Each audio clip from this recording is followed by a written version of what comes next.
Victor, hello Victor. Hi Tom, already missing start of my weeks with the Monday morning group sessions. Very cute. I was wondering at which level we could start saying someone has a big leak on his heads up small lunges under VPIPing. It's not rare for many rigs to have a general VPIP on the 80 to 90 level and still getting a win rate plus 10 BV, which is not that bad, right? Right. Firstly, bienvenue to your family, Victor. Bienvenido. We miss you too, buddy. Hope you're doing well. Hope you're having a good time. So VPIPing is definitely going to be a leak. The question will be, when does it become a big leak? I would say if it's a couple of frequency percentages, I wouldn't really worry about it. Anything below 5%, it's not. I wouldn't call it a big leak, right? If someone should be VPIPing, say 96% at 20 big blinds, heads up, small blinds, and is VPIPing 91, the 5% that he's missing contributes such a small, negligible part to his EV in isolation that it doesn't really matter. Now, if someone was able to node lock that and figure out what would that imply in terms of the post flop, then that could start having a compounding effect. So VPIP on its own is not super relevant, like just in isolation, assuming it's not a big amount. But if someone is under VPIP by 5%, and then if you're aware of that and they can adjust not only pre-flop, but also post-flop, that's when you can start seeing lots of differences. So to give a silly example, if someone's folding a lot of offsuit 2x, right, which is typically where you're going to drop your VPIP first. You silly little guy. What would that mean on boards like Jack 2-2, 10-2-2, 9-2-2, 8-2-2, 7-2-2, 6-2-2, 5-2-2, etc., etc.? In position players are going to have way fewer trips, right, than they should have in those spots. And out position is going to have the same amount of trips, probably a bit more, to be honest, because you're under ISO bluff, and so you probably will be under ISOing that. So on a certain board, you'll be like actually way more in favor of you. Another board, you'll be way less in favor of you. And if you can take into account those things, it's tricky, right? Of course, but then you can actually start accentuating the leak. You start widening the leak hole. Is that the right terminology I want to use? Of course. Yes, that is the right terminology I want to use. You get in there, you wriggle around, you widen the leak hole, and it becomes not like a little leak, it becomes a gushing leak. Leaking? What's leaking? Hopefully that makes sense, Victor. Thanks for being here, buddy. Hope you're doing well. How's it sitting on PokerStars mid-high stakes these days? Bit rough, to be honest. It's rough. It's, yeah. Ooh, we looked at sizing up on flops literally recently, and this is exactly sort of spot where we thought people might overfold. I wonder if Fig's done some work. We'll call here. And a diamond comes. Now I'm pretty happy to turn this hand into a bluff. It's like, it's a trash hand. And actually, I think it's going to be a fantastic spot to turn to a bluff. River, it's tempting. Do we get better hands to fold is the question. Don't think we have a worse hand here, honestly. I don't think we have any air either, so we're just going to jam. Maybe we have 4-2, I'm not sure. I think it's fine there. We're going to get some 5x with a diamond, or 8x with a diamond especially, to really have a tough decision. If he's got king 8 with the king of diamonds, or you're just like, what a horrible run out, you probably end up folding. So I think I quite like turn my 3 into a bluff there, just because it's like, we have so much value there, and especially with the size up where we kind of calibrate. We don't actually even have much for 3x, right? I guess. So I'm going to try.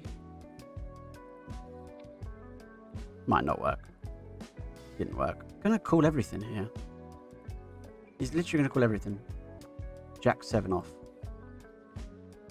Now that's got there as well. I'm going to check again. Really try and rep the kind of 9s. And here I'm fairly comfortable folding. Like 8-9 is fully in his range. I can't think of a hand that he min raises, calls a 3-bet on Lin that's missed this board. And I'm okay. Explain that. Of course we can bet, of course, but 3-bet pots are not exactly a high volume spot. And so I don't think we need to be that concerned about balance because they're all going to play fairly unique. And you go, wow, you'll be very exploitable if you 3-bet bluffs and then don't fire them off on that flop. Yes, I would be exploitable. The 0 times I ever play that in the future.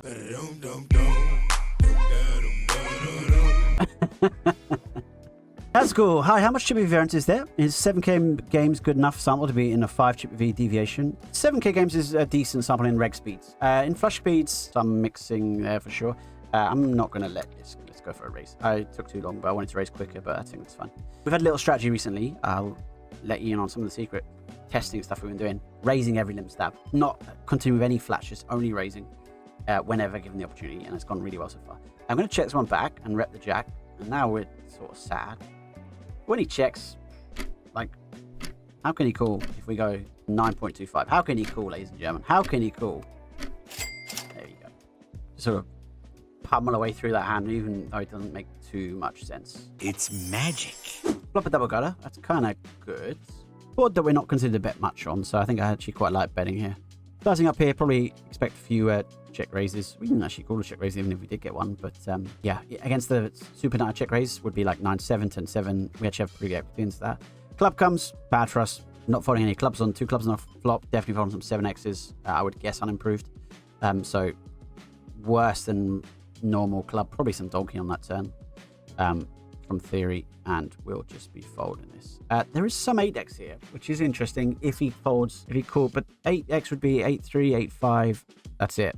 Jack 8 is valued, 8-6 is valued, 8-4 is a pair, so it's not actually that much. King 8 we block a little bit. Ace 8 isn't there, so not actually that much 8X. We'll give this an ISO. Pretty sure Pitho is a reg. Monto middle connected board. We're going to go for a small c-bet here. Can't just get fold, right? If he's just got Jack 4 of hearts or something. I think I'll go for a little blocker on the turn. Again, we're repping aces, kings, queens with a spade, something like that. Pretty slim in terms of the value, but we do have it. River's not ideal, but I can't think of a better hand we have. And we do get auto folds, and that's important. Like, he has going to have some king 7 with a spade, queen whatever with a spade. And we have aces, kings, queens. No snap. We have pocket 8s as well, maybe. Jack 10. It's a good hand. It's a good hand. It's a good hand. What happened? Stand up, get up. Stand up for your spin. Limping a6. Limping for the win. Okay. Bet, raise, jam, call. King 6. Plan. Calls. He's got a 5 or a 2. Huh? Donks? He's got a 3 or a 4, maybe. Oh, I tell you, we could maybe go small here. Leave his 3 and 4 in. No, because of that position actually doesn't actually help that much.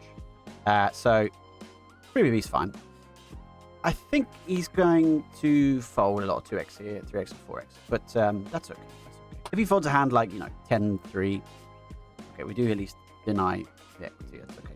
Limp 2-5. I think I'll go for a delay as a default here, expecting him to probe a lot of his stuff. Min probes. If not, we know so far, we expect it to be a little bit weaker. We can call. I think we can bluff on. So a 3 is obviously great. A 5 is probably fine. A 2 is probably fine. But we can bluff on this kind of hand. If he's got a hand like 7-5 or 7-8 or 10-8 or 10-7, we don't have to go big here at all. So we can go 1.25. If he's got a 4 and he calls, it's fine. If he's got a spade, he folds. If he's got 10-7, he folds.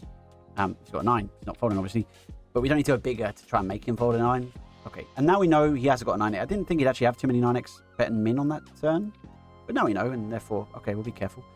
Isn't overly V-pipping, so 10-8. Ace-8 is going to be a little bit cautious. It's going to min raise 10-8.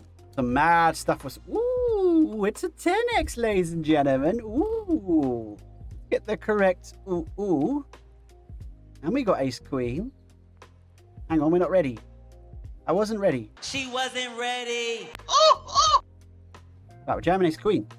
Here comes ace-jack. Oh, can we win? Oh, club. 10. That was a fun hand. Terrible hand on that. We've still got to do the giveaway.